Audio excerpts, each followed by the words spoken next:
بسم اللہ الرحمن الرحیم۔ ناظرین، آج میں کچھ ایسی باتیں پیش کرنے جا رہا ہوں جسے سن کر آپ کی روح کانپ اٹھے گی اور دل دھڑکنے لگے گا، اور اس بات کا احساس ہوگا کہ ہم کس قدر غفلت کی زندگی گزار رہے ہیں۔ ایک ایسی رات جس کی حقیقت جان کر آپ حیران رہ جائیں گے، ایک ایسی رات جسے چھوڑ دینا بدقسمتی ہوگی، ایک ایسی رات جس کی برکت خود اللہ کے نبی صلی اللہ علیہ وآلہ وسلم نے بیان فرمائی ہے۔ یہ کوئی عام رات نہیں، یہ فیصلوں کی رات ہے، یہ تقدیر کے لکھے جانے کی رات ہے۔ یہ وہ رات ہے جس میں اللہ تعالیٰ اپنے بندوں پر رحمتوں کی بارش برساتا ہے۔ جی ہاں، وہ کون سی رات ہے؟ وہ ہے شب بارات۔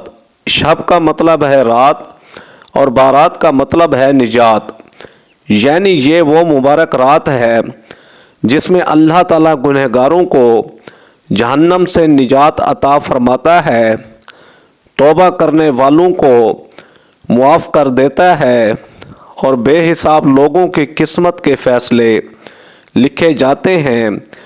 کیا آپ جانتے ہیں کہ شب بارات کی رات میاں بیوی کا ایک ساتھ سونا کیوں ضروری سمجھا جاتا ہے؟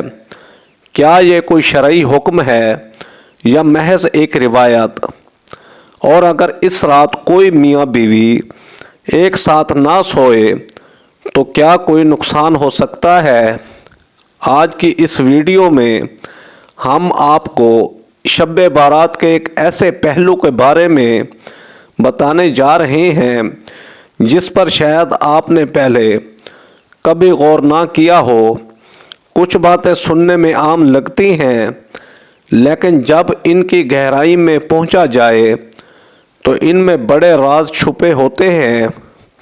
یہ ویڈیو آخر تک دیکھیں، کیونکہ ہمیں نہ صرف اس سوال کا جواب دینا ہے بلکہ شب بارات کی اصل روح اور اس رات کے اصل اعمال کے بارے میں بھی بتائیں گے۔ ناظرین، شعبان کی 15ویں شب شب بارات کہلاتی ہے، یعنی وہ رات جس میں مخلوق کو گناہوں سے بری کر دیا جاتا ہے۔ تقریباً 10 صحابہ کرام رضی اللہ تعالی عنہ سے اس رات کے متعلق احادیث منقول ہیں۔ حضرت عائشہ رضی اللہ تعالی عنہ فرماتی ہیں کہ شعبان کی 15ویں شب کو میں نے نبی کریم صلی اللہ علیہ وآلہ وسلم کو اپنی آرام گاہ پر موجود نہ پایا تو تلاش میں نکلی، دیکھا کہ آپ جنت البقیع کے قبرستان میں ہیں۔ پھر مجھ سے فرمایا کہ آج شعبان کی 15ویں رات ہے، اس رات میں اللہ تعالیٰ آسمان دنیا پر نزول فرماتا ہے اور قبیلہ بنی کلب کی بکریوں کے بالوں کی تعداد سے بھی زیادہ گناہ گاروں کی بخشش فرماتا ہے۔ دوسری حدیث میں ہے، اس رات میں اس سال پیدا ہونے والے ہر بچے کا نام لکھ دیا جاتا ہے۔ اس رات میں اس سال مرنے والے ہر آدمی کا نام لکھ لیا جاتا ہے۔ اس رات میں تمہارے اعمال اٹھائے جاتے ہیں اور تمہارا رزق اتارا جاتا ہے۔ اسی رات ایک روایت میں ہے کہ اس رات میں تمام مخلوق کی مغفرت کر دی جاتی ہے سوائے 7 اشخاص کے۔ وہ یہ ہیں: مشرک، والدین کا نافرمان، کینہ پرور، شرابی، قاتل، شلوار کو ٹخنوں سے نیچے لٹکانے والا اور چغل خور۔ ان 7 افراد کی اس عظیم رات میں بھی مغفرت نہیں ہوتی جب تک کہ یہ اپنے جرائم سے توبہ نہ کر لیں۔ حضرت علی رضی اللہ تعالی عنہ سے ایک روایت میں منقول ہے کہ اس رات میں عبادت کیا کرو اور دن میں روزہ رکھا کرو۔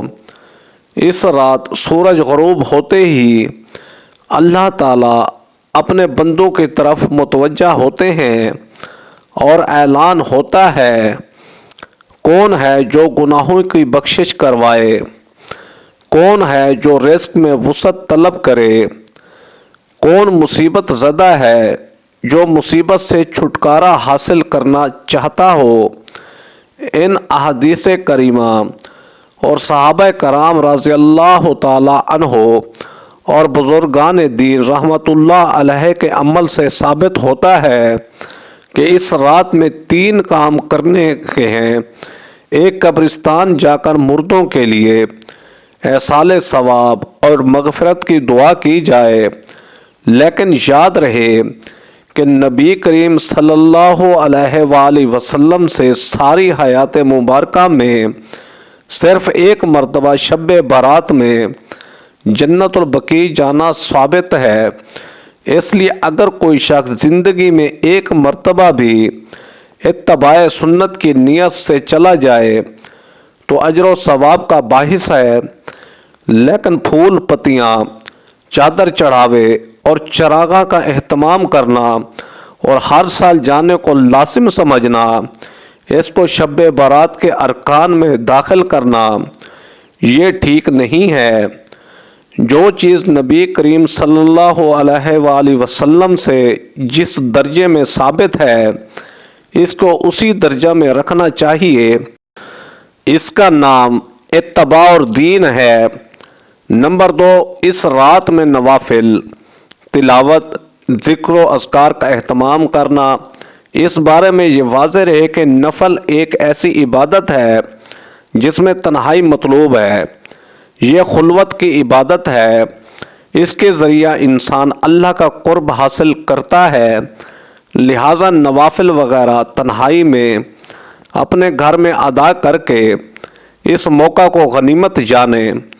نوافل کی جماعت اور مخصوص طریقہ اپنانا درست نہیں ہے۔ یہ فضیلت والی راتیں شور و شغب اور میلے اجتماع منعقد کرنے کی راتیں نہیں ہیں، بلکہ گوشہ تنہائی میں بیٹھ کر اللہ تعالیٰ سے تعلقات استوار کرنے کے قیمتی لمحات ہیں، ان کو ضائع ہونے سے بچائیں۔ نمبر 3، دن میں روزہ رکھنا بھی مستحب ہے۔ ایک تو اس بارے میں حضرت علی رضی اللہ تعالی عنہ کی روایت ہے، اور دوسرا یہ کہ نبی کریم صلی اللہ علیہ وآلہ وسلم ہر ماہ ایام بیض 13، 14 اور 15 کے روزوں کا اہتمام فرماتے تھے، لہٰذا اس نیت سے روزہ رکھا جائے تو موجب اجر و ثواب ہوگا۔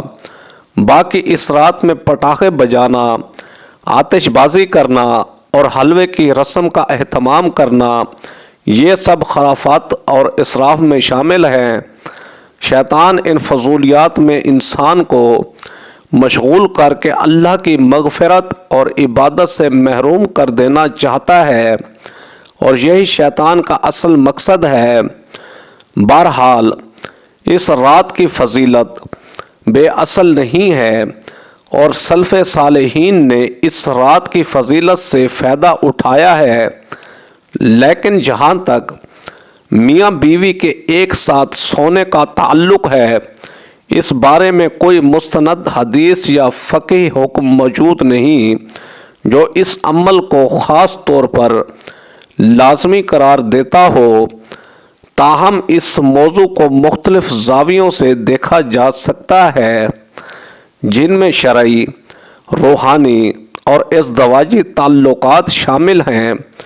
نمبر 1، ازدواجی تعلق اور عبادت۔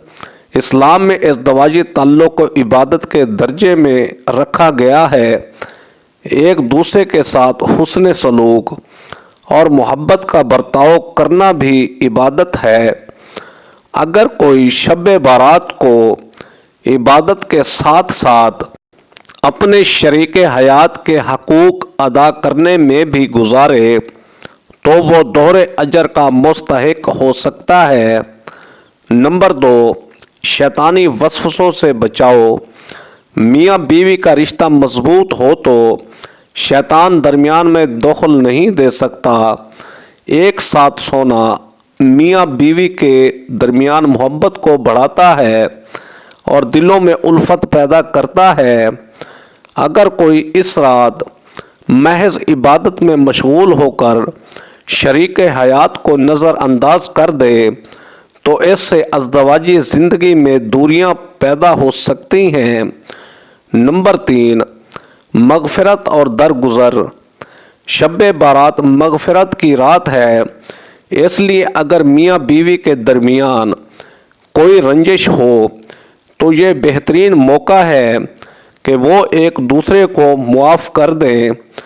حدیث نبوی صلی اللہ علیہ وآلہ وسلم کے مطابق اللہ تعالیٰ ان لوگوں کی مغفرت نہیں فرماتا جو آپس میں قطع تعلق رکھتے ہیں، لہٰذا میاں بیوی کو چاہیے کہ وہ صلح اور محبت کے ساتھ شب بارات گزاریں۔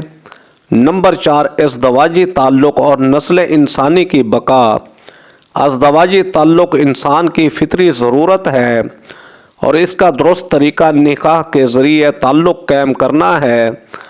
شب بارات کو اگر کوئی میاں بیوی ایک ساتھ گزارتے ہیں تو یہ بھی نیک نیتی کے ساتھ ایک باعث برکت عمل ہو سکتا ہے۔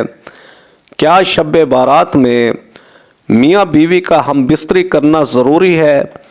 یہ خیال بعض معاشروں میں پایا جاتا ہے کہ شب بارات میں ہم بستری کرنا لازمی یا باعث ثواب ہے، لیکن اسلام میں اس کا کوئی واضح ثبوت نہیں ملتا۔ عبادت، استغفار اور نفل نمازوں کی زیادہ فضیلت بیان کی گئی ہے۔ البتہ اگر کوئی میاں بیوی اس رات کو ایک ساتھ گزار کر محبت، الفت اور تعلق کو مضبوط کرنا چاہیں تو یہ جائز ہے، مگر اسے شرعی یا لازمی عمل سمجھنا درست نہیں۔ شب بارات میں عبادت، توبہ، استغفار اور حقوق العباد کی ادائیگی پر زور دیا گیا ہے۔ میاں بیوی کا ایک ساتھ سونا اور ایک دوسرے کے ساتھ محبت و الفت کا برتاؤ کرنا ایک مستحسن عمل ہو سکتا ہے، لیکن اسے شرعی فریضہ یا ضروری قرار دینا درست نہیں۔ اصل مقصد اللہ تعالیٰ کی رضا حاصل کرنا اور اپنے اعمال کو بہتر بنانا ہے۔ ناظرین، کمنٹ باکس میں اللہ کے 99 ناموں میں سے ایک نام ضرور ٹائپ کریں۔ ویڈیو اچھی لگے تو ویڈیو کو لائک کریں، شیئر کریں، چینل کو سبسکرائب کریں۔ اگلی ویڈیو تک کے لیے اجازت دیجیے۔ خدا حافظ۔ ویڈیو اچھی لگے تو میرے چینل شوکت وائس کو سبسکرائب کر کے بیل آئیکن کو دبا کر آل پر کلک کر دیں تاکہ آپ کو ہر آنے والی نیو ویڈیو کا نوٹیفیکیشن سب سے پہلے ملے۔ Thanks for watching. اللہ حافظ۔